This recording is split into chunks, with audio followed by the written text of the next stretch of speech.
अस्सलाम वालेकुम first year students, statistics का चैप्टर नंबर 4 की कंटिन्यूस में नेक्स्ट लेक्चर है। वर्ड प्रॉब्लम्स को डिस्कस कर रहे हैं। पहले वीडियो लेक्चर में जो मैंने डिजिटल प्रेजेंटेशन के साथ किया था उसमें क्वेश्चन नंबर 9 और 10 किया, जिसमें मैंने कंबाइंड वेरिएंस और कंबाइंड मीन और कंबाइंड कोफिशिएंट ऑफ वेरिएंस का कॉन्सेप्ट आपको क्लियर किया।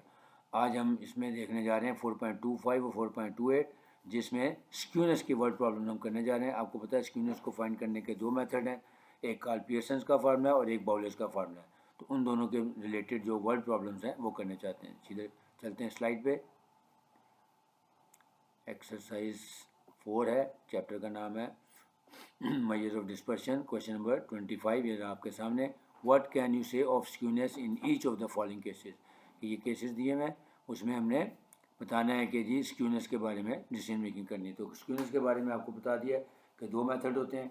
एक होता है कार्ल पियर्सन का, उसमें दो फार्मूले हैं, mean median mode standard division की मदद से आते हैं, और दूसरा है बाउलेस का फार्मूला। तो गिवन डाटा जो है वो हमें बता रहा है कि ये बाउलेस का फार्मूला इस पर लगना चाहिए, क्योंकि जो गिवन डाटा दिया हुआ है उसमें हमें क्वार्टाइल्स दिए हुए हैं।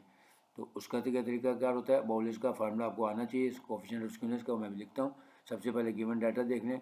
Q2 आपको होता है मीडियन होता है, Q3 यानी थर्ड क्वार्टाइल, और Q1 यानी फर्स्ट क्वार्टाइल, यानी लोअर और अपर क्वार्टाइल दिए हुए हैं और फिर मीडियन दिया हुआ हमें। तो हम बाउलेस का फार्मूला यूज़ करेंगे कोफिशिएंट ऑफ स्क्यूनेस को फाइंड करने के लिए। तो using Bowley's formula Q3 + Q1 - 2 median over Q3 - Q1, और S के है वो कोफिशिएंट ऑफ स्क्यूनेस का सिंबल जो है।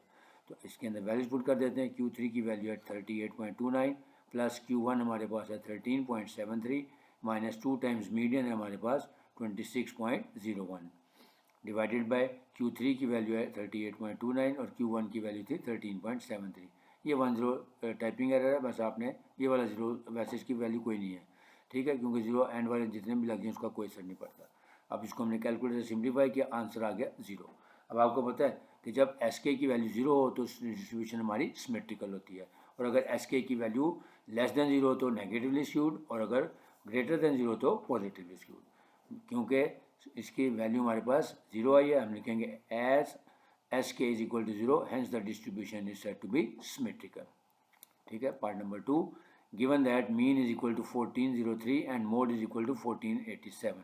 अब हमें ये भी पता है कि स्क्यू डिस्ट्रीब्यूशन में mean is greater than median is greater than mode होता है। लिहाजा इसमें हमें कैलकुलेट नहीं करना, जस्ट जो हमने स्क्यूनेस की प्रॉपर्टीज़ पढ़ी हुई हैं, इसके लिए आप मेरा वीडियो लेक्चर देख लेंगे स्क्यूनेस वाला टॉपिक, उसमें मैंने बताया कि when mean is greater than median is greater than mode then the distribution said to be positively skewed.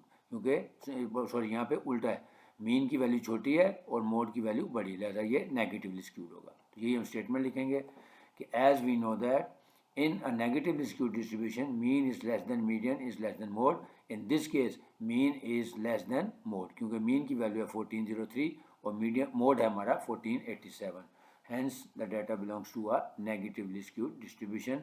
So हम लिख सकते हैं here mean is less than mode, so the distribution is negatively skewed. Next question number 28, उसका ताल्लुक भी skewness से ही है।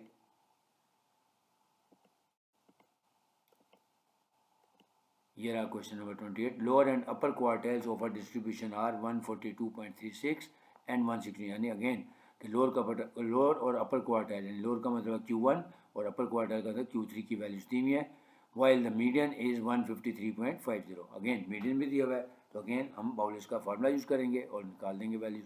पहले गिवन डाटा लिख लें।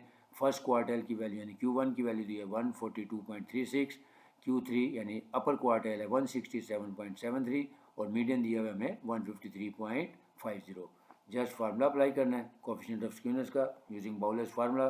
Q3 + Q1 - 2 median over Q3 - Q1, values put कर लें, और वैल्यूज पुट करने के बाद जब हम सिंप्लीफाई करेंगे तो आंसर आ रहा है 0.12। अब देखें क्योंकि एस के की वैल्यू ग्रेटर देन 0 आई है, लिहाजा ये एक पॉजिटिवली स्क्यूड डिस्ट्रीब्यूशन कहलाएगी। As S K is greater than 0, hence the distribution is positively skewed. ये भी शॉर्ट क्वेश्चन में आता है इस तरह के सवाल। नेक्स्ट 4.28 का नेक्स्ट क्वेश्चन नंबर 34, ये भी क्योंकि स्क्यूनेस से रिलेटेड है, इसमें 3 पार्ट्स हैं, तो हम पहले स्क्यूनेस वाले क्वेश्चन कर रहे हैं। इसमें लिखा हुआ है what can you say about skewness in each of the following cases. पहला केस है Q2 दिया हुआ है 26.01, Q3 दिया हुआ है 28.29 और Q1 दिया हुआ है 13.73। बिल्कुल 4.25 जैसा क्वेश्चन है, सिर्फ यहाँ पे शायद एक वैल्यू वहाँ पे 28.38 थी, यहाँ पे 28.29, यानी एक आधी वैल्यू चेंज की लेकिन उससे डिसीजन भी चेंज हो जाएगा। Using Bowley's formula value put करें, ये देखिए आंसर आया माइनस, तो माइनस 0.69, इसका मतलब है लेस देन 0 हो गया। तो क्योंकि अब एस के की वैल्यू नेगेटिव आई है, लिहाजा हम कह सकते हैं कि the distribution is negatively skewed. Next part number 2, mean is 140 and mode is equal to 148.7। अब अगेन देखें mean is less than mode है, लिहाजा ये नेगेटिवली स्क्यूड डिस्ट्रीब्यूशन होगी। As the value is of mean is less than mode, so the distribution is negatively skewed. Next is the last part, part number 3.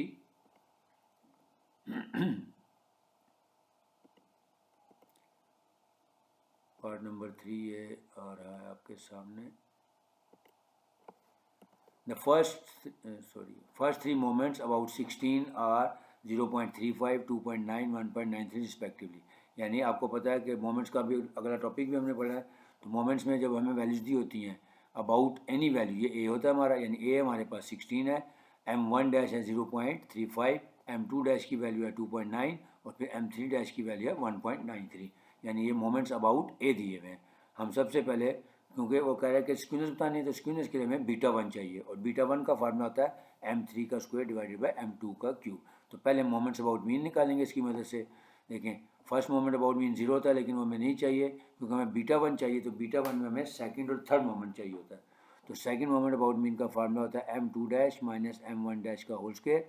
यहाँ पे just values put करेंगे, M2 dash हमारे पास 2.9 minus M1 dash की value थी 0.3 का whole square, तो answer आया 2.78। अब हम M3 निकालेंगे, थर्ड मोमेंट अबाउट मीन का फार्मूला लिखेंगे, M3 dash minus 3 M2 dash M1 dash plus 2 M1 dash का क्यूब, इसमें वैल्यूज पुट की, तो थर्ड मोमेंट अबाउट मीन हमारे पास आ गया माइनस 1.03। अब हमने बीटा 1 की वैल्यू निकालनी है। बीटा 1 का फार्मूला होता है M3 का स्क्वायर डिवाइडेड बाय M2 का क्यूब, यानी थर्ड मोमेंट का square divided by second moment का क्यूब। तो वैल्यूज आई, इनको पुट किया, आंसर आया 1.8। अब क्योंकि बीटा 1 से हमें कैसे पता लगता है, अगर बीटा 1 की वैल्यू 0 हो तो सिमेट्रिकल डिस्ट्रीब्यूशन, और अगर बीटा 1 की वैल्यू ग्रेटर दैन 0, जैसे इसमें है बीटा 1 की वैल्यू ग्रेटर दैन 0 यानी 1.8 आई है, तो हम कहेंगे the distribution is positively skewed.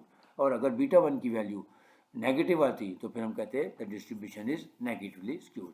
यानी जब हमारे पास मोमेंट्स अबाउट मीन दिए होते हैं तो सेकंड और थर्ड मोमेंट अबाउट मीन की मदद से हम बीटा 1 की वैल्यू निकालते हैं, और बीटा 1 जो है वो स्क्यूनेस के बारे में डिसीजन मेकिंग के लिए यूज़ किया जाता है। अगर बीटा 1 की वैल्यू 0 हो तो सिमेट्रिकल डिस्ट्रीब्यूशन, अगर बीटा 1 की वैल्यू ग्रेटर दैन 0 जैसे ये है 1.8 तो पॉजिटिवली स्क्यूड डिस्ट्रीब्यूशन, और अगर बीटा 1 की वैल्यू लेस देन 0 यानी नेगेटिव आ जाए तो फिर नेगेटिवली स्क्यूड होती है। तो ये था स्क्यूनेस से रिलेटेड जितने वर्ड प्रॉब्लम्स थे वो हमने डिस्कस किए। क्वेश्चन नंबर 4.25 के 2 पार्ट थे, फिर क्वेश्चन नंबर 4.28 था, उसके 3 पार्ट हमने डिस्कस किए, और एक जिसका ताल्लुक स्क्यूनेस से था। तो उम्मीद है आप लोगों को वीडियो लेक्चर समझ आया होगा। अगर आपको वीडियो पसंद आई है तो आपसे हमेशा की तरह रिक्वेस्ट करूँगा कि अगर आपको वीडियो पसंद आई है तो काइंडली इसको लाइक भी करें और शेयर भी करें, और जो नए सब्सक्राइबर्स हैं, जो नए व्यूअर्स हैं, उनसे भी रिक्वेस्ट करूंगा कि चैनल को सब्सक्राइब कर लें ताकि आइंदा आने वाली वीडियोस आप तक खुद ब खुद पहुँचें।